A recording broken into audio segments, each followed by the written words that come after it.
Next up, at UFC 311, we have the featured fight of the evening. We have Beneil Dariush taking on Renato Moicano. Both of these gentlemen are on completely different trajectories. Beneil Dariush on a couple of fights skid, heading down, getting older, after being talked about as the next champion, trying to work him into a title fight. Renato Moicano headed in the opposite direction.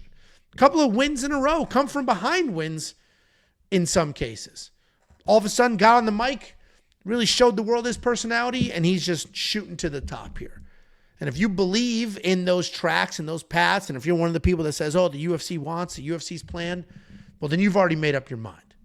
But this is a very good fight between two very good fighters, and the age discrepancy is not exactly what you would think it is. Beneil Dariush is 22-6 in his career. He is 3-2 in his last 5. He is on that 2-fight skid. He's taking on Renato Moicano, 20-5 in his career, 4-1 in his last 5 on a nice 4-fight win streak. Beneil Dariush, just a couple of years ago, was all of your favorites. All of you were telling us left and right, Beneil Dariush, next champion. Beneil Dariush, he's the man. Oh, he's going to win this. He's going to win that. He's the best.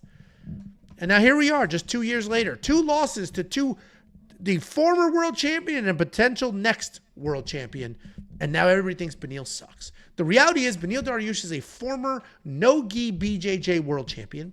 He has some of the best takedown defense I have ever seen in my entire life. Some of the best scramble skills I have ever seen in my entire life. He's got good technical striking. He's got real power. And he was on an incredible win streak up until he lost to Charles Oliveira, and then again to Arman Tsarukyan. He's taking on Renato Moicano. Renato Moicano, while he is not a BJJ world champion, he is a high-level BJJ black belt. He's also a technical striker. Does not have stoppage power, but he does have good volume and a good pace. The issue is his chin is very suspect. We've seen him rocked and wobbled multiple occasions, but his groundwork is dirty. If he can get a fight to the ground, he will stay busy on top and really go at putting you away.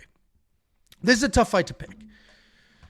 This line is very wide, in my opinion, even though it's minus 160 plus 140. I think this should be as close and flip-flopping as much as the Yuri Prochazka Jamal Hill line. Beneil Dariush has incredible takedown defense. And I think Renato Moicano is going to try to get this fight to the ground. And I think he's going to have a little bit of trouble with those scrambles. I think Renato Moicano could absolutely screw up a scramble or two, end up on bottom. I think Renato Moicano can struggle on the feet a little bit. While he is a tiny bit younger, like in literal months, I think Renato Moicano might be gauging range for a little too long. Beneil Dariush hits hard. Beneil Dariush has great scramble skills, and I think Beneil Dariush wins this fight. And I'm going to say one last thing, and I don't want this to be, this is not Renato Moicano slander, because I do love him and his personality, and the fact that he's winning fights is impressive. But if we just look at his last couple of fights, he was losing to Drew Dober. He was going to lose that fight until Drew pulled him on top of himself. Then he is 99% knocked out by Jalen Turner. And Jalen Turner decides to turn around like an idiot and walk away. That's the only reason Renato recovered. And then in the last fight, he absolutely beat the piss out of Benoit Saint-Denis, but he caught a kick, and that's how it ended up on the ground. So yes, Renato Moicano is getting these wins. It is very impressive. But the reality is, we haven't really seen that signature win over a very high-level guy yet. This could be it. I am picking Beneil Dariush, though. What do you think, Jakey boy? Renato Moicano cannot afford to fucking lose. Show me the money, Moicano. I get all the love for Dariush because he is a good wrestler. He is a good grappler, defensively, all that stuff. And you saw people give him all they fucking got, right? And he does have power in his hands. And you saw that blah, blah, blah, blah, blah. I don't give a fuck, right? Last week I had a feeling about Felipe Bunes. I said, listen, I know he kind of got worn down, but I felt like he was working hard in there. And I think he can kind of win those scrambles and outdog Jose. And that's exactly what happened. In this fight, I know that all the X's and O's and everything leads to Dariush. Like, how is he going to get it done? He can't outstrike Dariush, right? How is he going to get it done? He can't take him down. How is he going to get it done? He can't outsweep. He can't outgrapple. How's he going to get it done? I don't fucking know. I just know that he fucking is.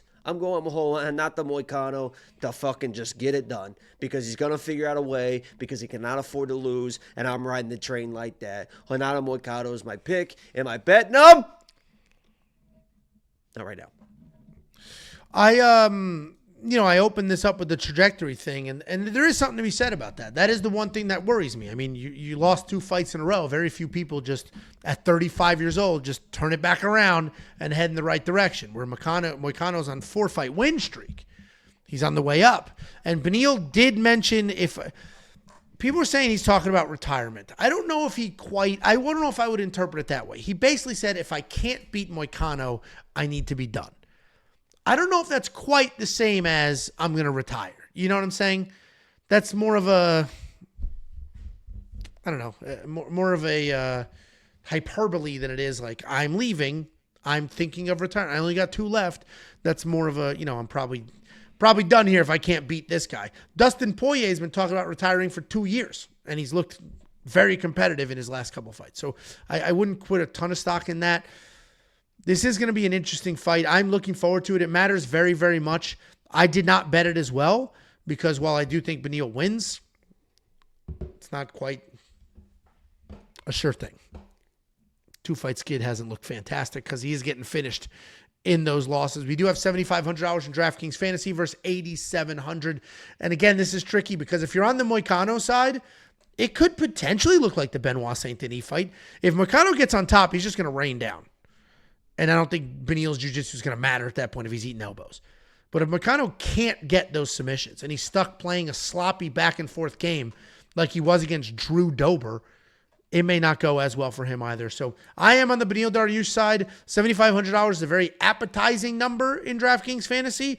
So depending on how many lineups I have, he may be in one of them. If you do want to see what the DraftKings Optimizer is going to do, just go to WeWantPicks.com, click Become a Member at the top. The Optimizer is preloaded with ownership projections and scoring projections, and it builds lineups for you that you can use or just look at and interpret. Unlock all of it right now for friggin' $10 at WeWantPicks.com.